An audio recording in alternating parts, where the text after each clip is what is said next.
Hello दोस्तों, मैं रोहित मेहता आपका आर के साइंस क्लासेस में हार्दिक स्वागत करता हूं, हार्दिक अभिनंदन करता हूं। दोस्तों, पार्ट 1 के बाद मैं लेके आया हूं आज आपके सामने पार्ट 2। तो हमने कल देखा था कि जो एंजियोस्पर्म प्लांट्स हैं उनमें हम जनन की बात कर रहे थे। जनन दो प्रकार का होता है, लैंगिक जनन और अलैंगिक जनन। लैंगिक जनन में हमने पुष्प की संरचना को और पुष्प के बारे में पढ़ लिया था, और अलैंगिक जनन में हमने कल देखा था कि इसको दो भागों में बांटा गया है। पहला है अनिषेक बीजता, जिसे एगैमोस्पर्मी भी यानी कि एगैमोस्पर्मी इसे इंग्लिश में कहते हैं, और दूसरा था कायिक जनन।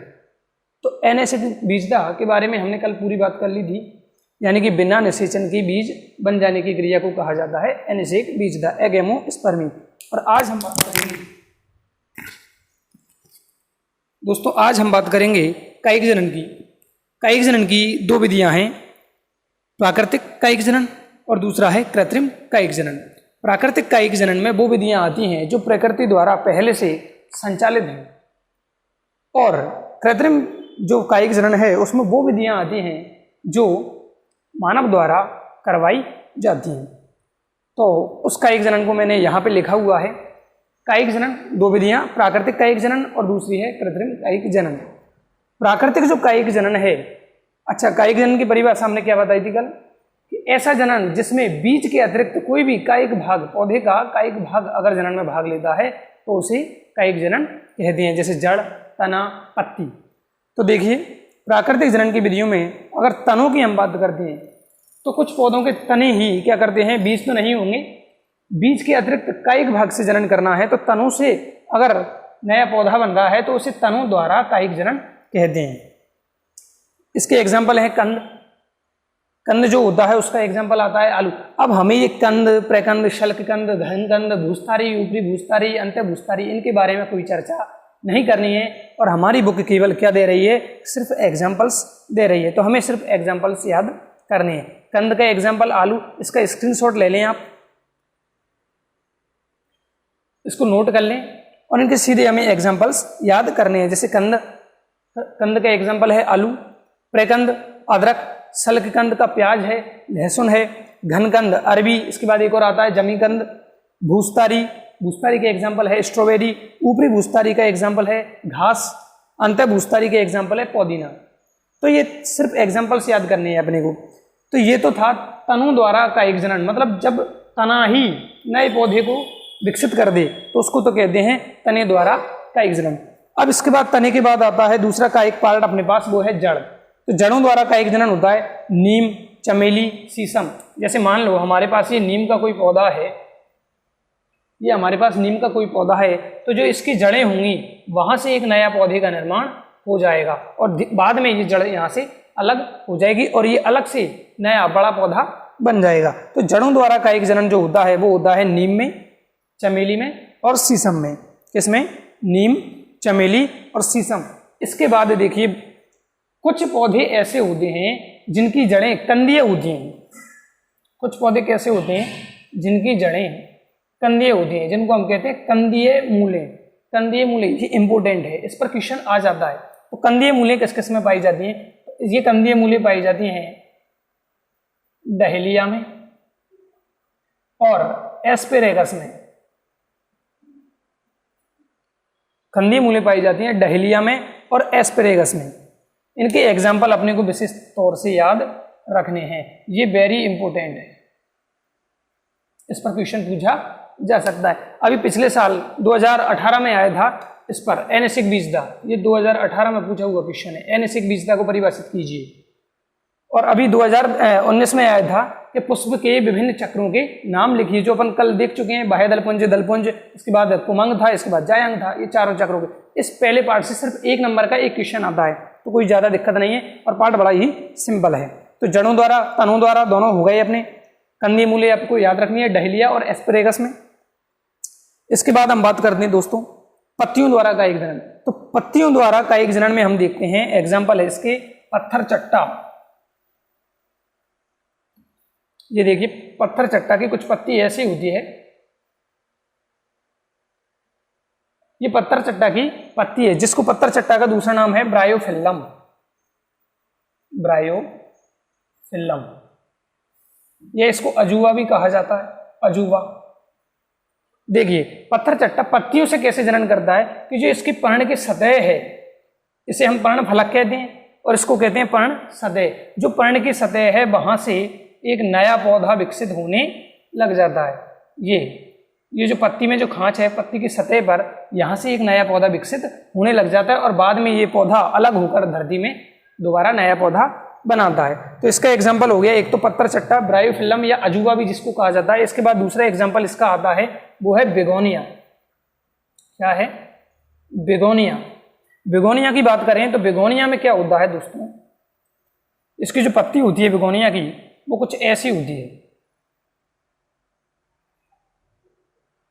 अब इसमें दो प्रकार से पौधे बन सकते हैं, दो प्रकार से।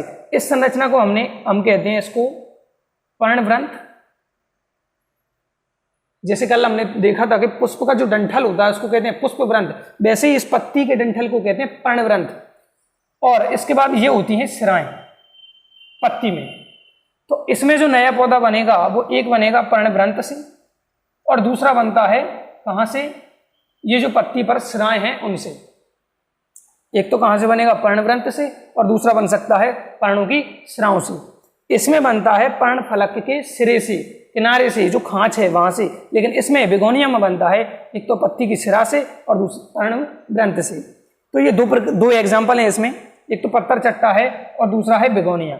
ये एग्जाम्पल याद रखनी है, क्वेश्चन आ सकता है 1 नंबर में कि किन्हीं दो पौधों के नाम लिखिए जो पत्तियों द्वारा या पर्णों द्वारा जनन करते हैं। तो इसका एग्जाम्पल है पत्थर चट्टा या ब्रायोफिल्लम, जिसे अजूबा कहते हैं, और दूसरा एग्जाम्पल है बेगोनिया। अब तीसरी हम बात करते हैं, चौथी, जननांगों द्वारा कायिक जनन। तो देखिए दोस्तों, कुछ पौधे ऐसे होते हैं, जैसे पौधों में जननांग तो पुष्प होता है, लेकिन कभी कभी क्या होता है, कुछ पौधों में पुष्प की जगह कुछ अलग संरचनाएं बनती हैं जिनको कहते हैं पत्र प्रकलिका। क्या कहते हैं? पत्र प्रकलिका। जैसे कि हम बात करें, ये पौधा है किसका, रामास या एगेब का।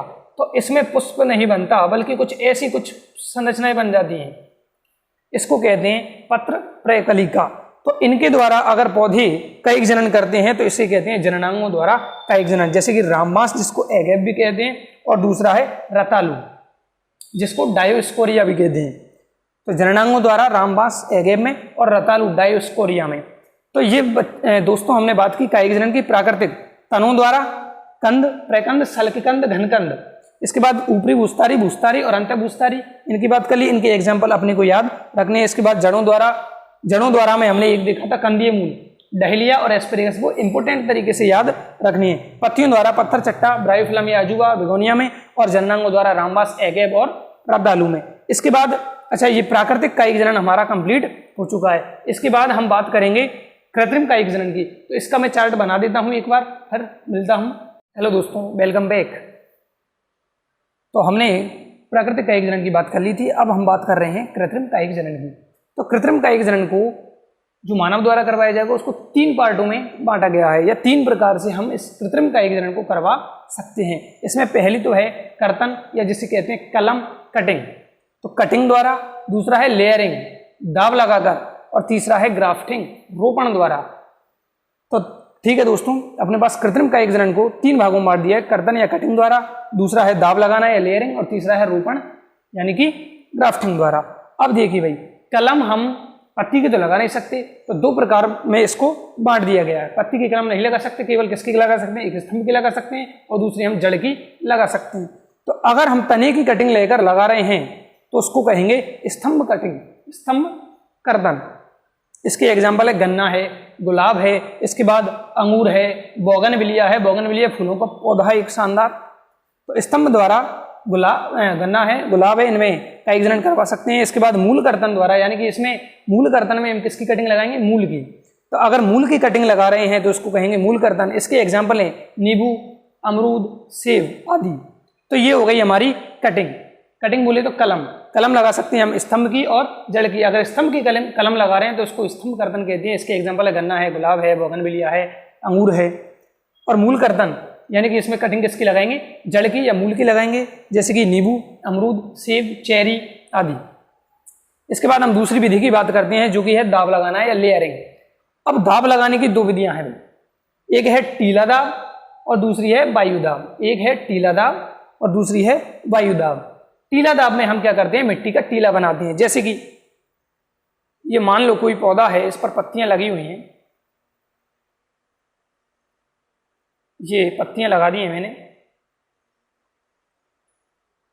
तो हमें क्या करना है, ये भूमि है, जो इसकी कुछ शाखाएं जो जमीन की तरफ झुकी हुई होंगी, इस पौधे की जो शाखाएं जमीन की ओर झुकी हुई होंगी उनको और अधिक झुकाया जाएगा। अब ये शाखा कहाँ आ गई, यहाँ पर। इसको जमीन में और अधिक झुकाया जाएगा और झुका करके ऐसे झुकाएंगे कि इसकी जो सिरे पर या अग्र सिरे पर जो कलिकाएं हैं या पत्तियां हैं उनको बाहर रखेंगे, बाकी के सिरे को मिट्टी में दबा दिया जाएगा और यहाँ पर मिट्टी का और टीला बना दिया जाएगा। समझ में आई बात? दोबारा बताता हूं कि जो हमारा जो पौधा है इसका एग्जाम्पल है चमेली और मोगरा। तो चमेली या मोगरा का जो पौधा होगा उसकी जो झुकी हुई शाखा होगी उसको और अधिक झुकाकर मिट्टी में दबा दिया जाएगा और ऊपर से मिट्टी जमा दी जाएगी, जिससे क्या होगा, वहां पर क्या बन जाएगा, टीला।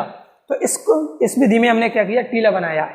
तो इस विधि को कहते हैं टीला दाब विधि। कुछ भी नहीं है, जो पौधा है, अपना जो पौधा है उसकी जो शाखा झुकी हुई है उनको अपन मिट्टी में दबा देते हैं। लेकिन ध्यान ये रखना है कि पूरा नहीं दबाना, कुछ पार्ट दबाना है और वापस जो अग्रस्त कलिकाएं या शीर्षस्थ कलिकाएं उनको हमें वापस हवा में जमीन से ऊपर रखना है। तो इसके एग्जाम्पल होगा चमेली और मोगरा।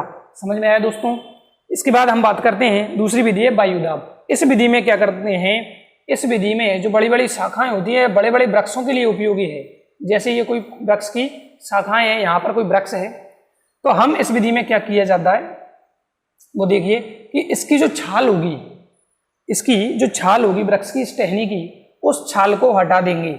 छाल को हटाने से क्या होगा, ये शाखा, दोस्तों वेलकम बैक, थोड़ी तकनीकी कमी के कारण हम जुड़ नहीं पाए। तो हम वायु दाब वाली विधि की बात कर रहे थे। तो हमने इसमें देखा कि कोई बड़े वृक्ष है, उसकी कोई शाखा है, इसकी शाखा पर जो छाल है उस छाल को हम हटा देते हैं। तो जैसे ही इस शाखा की छाल को हटाया जाएगा तो ये थोड़ी पतली हो जाएगी और सफेद पार्ट जो होगा वो सामने आएगा। जैसे ही ये शाखा पतली हो जाए, सफेद पार्ट यानी कि छाल को हटाया उसके बाद सफेद पार्ट जो निकला वृक्ष की टहनी का, उसके ऊपर हम गीला कपड़ा या गीली रुई या मोस जो ब्रायोफाइटा समूह से होता है, मोस या फिर गीली मिट्टी भी लगा सकते हैं। लेकिन ध्यान ये रखना है कि इस पर जो कपड़ा लगाया है, गीली मिट्टी लगाया है, उसको हमें हमेशा ही गीला रखना है। इसके लिए हम क्या करते हैं, इसकी ऊपर वाली शाखा पर एक मटकी वगैरह अच्छी तरह टांग देते हैं या लटका देते हैं और इसकी सहायता से जो गीली मिट्टी वगैरह है, इस गीली मिट्टी को लगातार गीला या नम रखा जाता है। तो ये विधि है हमारी वायु दाब। अब इसके एग्जाम्पल हमारी बुक में नहीं दिए गए हैं, तो हम इसके एग्जाम्पल तो लिख सकते हैं। आम वगैरह है, जैसे आम में इस विधि द्वारा नए पौधे बनवाए जाते हैं, नर्सरीज में ऐसे तैयार किए जाते हैं नए पौधे, और बाद में जब ये यहाँ पर जड़ें निकले आएंगी, जड़ें निकलेंगी, तो इसको यहाँ से काट करके इसको जमीन में गाड़ दिया जाएगा और एक नया पौधा प्राप्त होगा। तो दोस्तों कर्तन हो गई, स्तंभ कर्तन, मूल कर्तन। इसके बाद दाब लगाना, दाब लगाने में वायु दाब और टीला दाब दो विधियां थी। अच्छा, इसको गुट्टी दाब भी कहते हैं। इसका दूसरा नाम क्या है, गुट्टी दाब, क्योंकि इस वाले पार्ट को गुट्टी भी कहा जाता है, इस वाले पार्ट को गुट्टी भी कहा जाता है। तो ये हमारी विधि है गुट्टी दाब या टीला दाब विधि। अब इसके बाद हमारे पास लास्ट विधि आती है, वो है रोपण या ग्राफ्टिंग। ये बहुत महत्वपूर्ण प्रक्रिया है। इसकी 4 विधियां हैं हमारे पास, विहिप या जीभी या जिभा रोपण, इसके बाद आती है फच्चर रोपण, क्रीट या मुकुट रोपण, और इसके बाद आती है लास्ट कलिका रोपण। दोस्तों समझ में अगर आ रहा है तो बहुत अच्छी बात है, और नहीं आ रहा तो मुझे कमेंट करके ज़रूर बताएं, हम और क्वालिटी सुधारने की कोशिश करेंगे। तो देखिए भाई, अच्छा अब रोपण को समझने से पहले 2 परिभाषाएं हमें याद होनी चाहिए। पहली परिभाषा है कलम, पहली, और दूसरी है इसके बाद जो आती है वो स्कंद। ये तो हम बात कर रहे थे, कर्तन स्तंभ द्वारा होता है और दूसरा होता है मूल द्वारा। इसके बाद हम बात कर रहे थे दाब लगाना, टीला दाब हो गया मोगरा और चमेली में, और वायु दाब या गुट्ठी दाब हो गया आम और बड़े वृक्षों में। इसके बाद हम बात करते हैं रोपण की। तो रोपण की 4 विधियां हैं। और इस पर एक किताब के पीछे क्वेश्चन भी दिया है, रोपण की समस्त विधियों का वर्णन कीजिए। तो रोपण की हम बात करते हैं तो इसकी 4 विधियां हैं, विहिप या जीभी या जिभा रोपण, फच्चर रोपण, क्रीट या मुकुट रोपण, और चौथा है कलिका रोपण। लेकिन इस रोपण को पढ़ने से पहले हमें 2 परिभाषाएं याद होना बहुत जरूरी है, और वो है पहली कलम और दूसरी स्कंद। तो कलम क्या है? कलम देखिए, कटिंग है। कलम वो है जिसे हम रोपित करना चाहते हैं दूसरे पौधे पर। जैसे मान लो ये एक पौधा है, इसकी कटिंग मुझे लगानी है दूसरे पौधे पर, तो मैं इसको लेके जाऊंगा। तो जिस पौधे को हम लगाना चाहते हैं उसको कहते हैं कटिंग, कलम। जिस पौधे को हम लगाना चाहते हैं उसे कहते हैं कटिंग। और ये उच्च गुण वाले पौधे की होनी चाहिए, जिसके गुण अच्छे हों, फूल अच्छे आए या फल अच्छे आए, ऐसी कटिंग हमें लेनी चाहिए, अच्छी क्वालिटी की हो। और स्कंद किसे कहते हैं? स्कंद उसे कहते हैं जिस पर इस कलम को हम लगाना चाहते हैं। तो मान लो ये हमारी कलम है, तो ये हमारा स्कंद होगा, और स्कंद हमेशा निम्न गुणों वाला होना चाहिए। उच्च भी हो तो भी कोई दिक्कत नहीं है, लेकिन हमेशा ज्यादातर क्या लिया जाता है? निम्न गुण वाला। तो जैसे मान लो हमने ये कलम लगानी है, और ये हमारा 2 पार्ट हो गए हमारे पास, तो इसे कहेंगे हम स्कंद और इसे कहेंगे हम कलम। यानी कि हमेशा कलम को जिस पर लगाया जाएगा उसको कहेंगे हम स्कंद। तो ये 2 परिभाषाएं, कलम जिसको लगाया जाता है उसको कलम कहते हैं, और स्कंद जिसको कलम पर रोपा जाता है उसको कहते हैं स्कंद। तो इसको रोपा जाता है इसलिए इन सभी विधियों को क्या कहा जाता है? रोपण कहा जाता है। तो हमारे पास 4 विधियां हैं। 4 विधियों में हम सबसे पहले लेते हैं विहिप या जीभी या जिभा रोपण। अब इन 2 पहली विधियों के लिए ध्यान रखने वाली बात यह है कि जो कलम है और स्कंद है उनका व्यास समान होना चाहिए।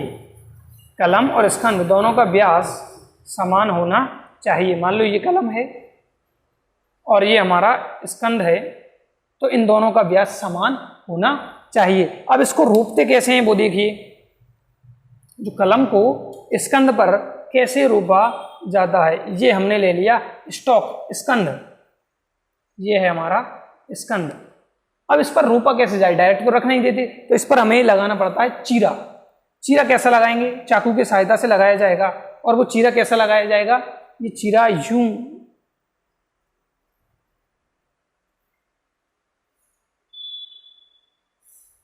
ये चीरा ऐसा कट लगाना है इस चीरे को जिससे हमारा कुछ ऐसा स्कंद बन जाए। मतलब चाकू से ये काटा और फिर दूसरा पार्ट ये काटा, तो ये थोड़ा एम साइड लग रहा है, एम या एन। तो इस वाले जीभी या जिभा रोपण में क्या किया जाता है? एन या एम आकार का चीरा लगाया जाता है स्कंद पर, और इसके ठीक उल्टा चीरा कहाँ लगाया जाएगा? कलम पर। कैसा चीरा? ऐसा, ये है कलम। तो स्कंद और कलम दोनों पर एम या एन आकार का चीरा लगाया जाता है, और अब इन दोनों को आराम से फिक्स कर दिया जाएगा। इसके बाद इसको चारों तरफ धागे की सहायता से इसको बांध दिया जाएगा। तो इसे कहते हैं विहिप या जीभी या जिभा रोपण। हालांकि हमारी किताब इसमें बता रही है कि इसमें वी आकार का चीरा लगाया जाता है, लेकिन इसमें वी आकार कहीं से दिख नहीं रहा है। तो वास्तव में ये एम या एन आकार का चीरा होता है, लेकिन हमारी किताब जो बता रही है वो बता रही है वी आकार का चीरा। अगले में हम वी आकार का चीरा लगाएंगे, लेकिन इसके लिए हमें याद रखना है एम या एन, और साथ में वी भी याद रखना है। ध्यान देने वाली बात इसमें यह है कि इन दोनों विधियों में कलम और स्कंद दोनों का व्यास समान होना चाहिए। इसके बाद हम फच्चर रोपण की बात करते हैं। तो फच्चर रोपण में क्या किया जाता है? जो हमारा स्कंद है और ये हमारी कटिंग कलम है, तो स्कंद में वी आकार का चीरा लगाया जाएगा। ये वी आकार का चीरा हमने किसमें? चाकू की सहायता से स्कंद में लगा दिया जाता है। सेम चीरा यहां लगाया जाएगा वी आकार का। तो स्कंद और कटिंग दोनों में, कलम में और स्कंद में दोनों में वी आकार का चीरा लगाया जाता है। इसके बाद आपस में इनको फिक्स कर दिया जाएगा और ऊपर से रस्सी की सहायता से, धागे की सहायता से बांध दिया जाएगा। तो इसे कहते हैं फच्चर। फच्चर को इंग्लिश में कहते हैं वीज, क्योंकि इसका आकार किसके समान है? वीज के समान। तो इसे कहते हैं दोस्तों फच्चर रोपण। दोनों ही विधियों में याद क्या रखना है? कलम और स्कंद दोनों की व्यास जो होगा वो समान होना चाहिए। इसके बाद हम बात करते हैं क्रीट या मुकुट रोपण। अब इस रोपण में क्या होगा? इसका आकार मुकुट के समान होगा। राजा का जैसा मुकुट होता है, राजा का मुकुट कैसा होता है? कुछ ऐसा मुकुट होता है भाई, कुछ राजा का जो मुकुट होता है वो कुछ ऐसा होता है। तो इसमें क्या किया जाएगा, इसमें हम स्कंद तो लेंगे बहुत चौड़ाई वाला या अधिक व्यास वाला, और इस पर कुछ छोटी छोटी कटिंगें लगाई जाएंगी।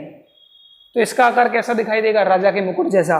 और मुकुट को संस्कृत में क्रीट कहा जाता है, संस्कृत भाषा में मुकुट को क्रीट कहा जाता है। तो इसको कह दिया क्रीट या मुकुट रोपण, क्योंकि इसकी आकृति कैसी है, मुकुट के समान। अब इसके बाद हमारे पास लास्ट विधि आती है, वो है कलिका रोपण। इसमें क्या किया जाता है, कलिका रोपण में टी आकार का चीरा लगाया जाता है। इसमें एम या एन हो गया था, इसमें वी आकार का, इसमें मुकुट बन गया, इसमें लगाया जाता है कैसा चीरा, टी आकार का।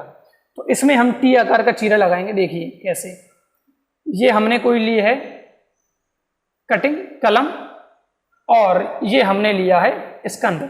तो ये टी आकार का चीरा इसमें लगाया जाता है और वापस दोनों को फिक्स करके बांध दिया जाएगा धागे से। तो ये हमारे पास 4 प्रकार की विधियां हैं। विहिप, जिसमें एम या एन या वी आकार हमारी किताब बता रही है, उसका चीरा लगाया जाएगा। खच्चर रोपण में वी आकार का, बीज के आकार का चीरा लगाया जाएगा। उसके बाद आता है क्रीट, राजा के मुकुट के समान बनेगा। और उसके बाद आता है कलिका रोपण, इसमें टी आकार का चीरा लगाया जाएगा। तो दोस्तों ये था हमारा पार्ट पूरा, फर्स्ट पार्ट अब कंप्लीट हो चुका है। अब थोड़े कुछ क्वेश्चन हैं जिनको अगर आप कहोगे तो मैं, अच्छा व्हाट्सअप नंबर है मेरा, इस पर देख सकते हो आप।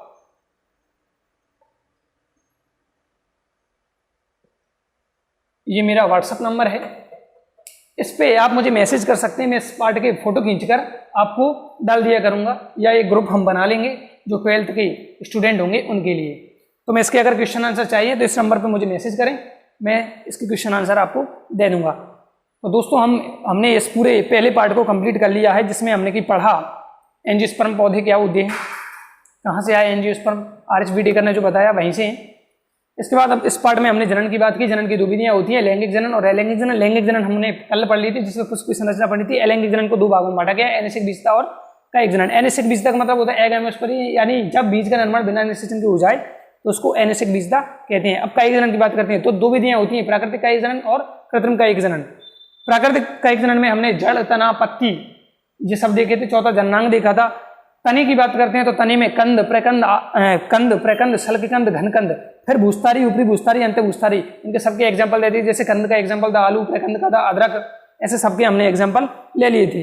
इसके बाद तने के बाद हमने जब देखा था जड़, जड़ द्वारा नीम है, चमेली है, शीशम है, और इसके बाद कंदी मूल पाई जाती है, डहलिया है, एस्पेरेगस है इसमें। इसके बाद हम तीसरी आती हैं, पत्तियों पर आते हैं। पर्णों द्वारा कायिक जनन जो होता है वो होता है इसमें पत्थर चट्टा या अजूबा या जिसे ब्रायोफिल्म कहते हैं उसमें। और इसके बाद आता है एक बेगोनिया, जिसके पर्णवृंत और पर्णस्राव से नया पौधे का निर्माण होता है। इसके बाद हम जननांगों की बात करते हैं। जननांगों द्वारा कायिक जनन पाया जाता है किसमें, इसमें आते हैं एग्जाम्पल आपके रामबास यानी एगेव, और दूसरा आता है रतालू। इसके बाद हम तीसरी कृत्रिम कायिक जनन पर आते हैं। तो 3 विधियां इसकी, कटिंग हो सकती है स्तंभ की और इसकी जड़ की या मूल की। इसके बाद दाब लगाना, दाब लगाने की 2 विधियां, लेयरिंग करेंगे, टीला दाब, वायु दाब, टीला दाब और वायु दाब। वायु दाब का दूसरा नाम है गुट्टी दाब, बड़े पेड़ों के लिए जैसे आम के लिए उपयोगी है, और टीला दाब विधि चमेली या मोगरा के लिए उपयोगी है। इसके बाद हम बात करते हैं ग्राफ्टिंग, रोपण से को समझने से पहले 2 विधियां, हमें 2 परिभाषाएं हमने देखनी पड़ती हैं।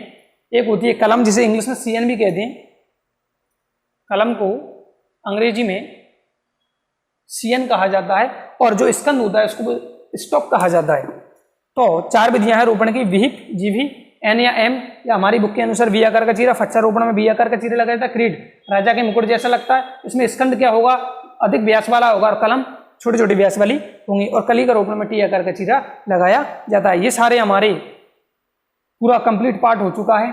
दोस्तों लाइक कीजिए, सब्सक्राइब कीजिए, और मुझे कमेंट जरूर करके अगला पार्ट पढ़ाएं या नहीं पढ़ाएं। अगर वीडियो पसंद है तो शेयर जरूर करें, और ज़्यादा से ज़्यादा 12th के बच्चों के पास इस वीडियो को पहुँचाएं। मैं रोहित मेहता धन्यवाद देना चाहूँगा सबका। Thank you very much. Bharat माता की जय।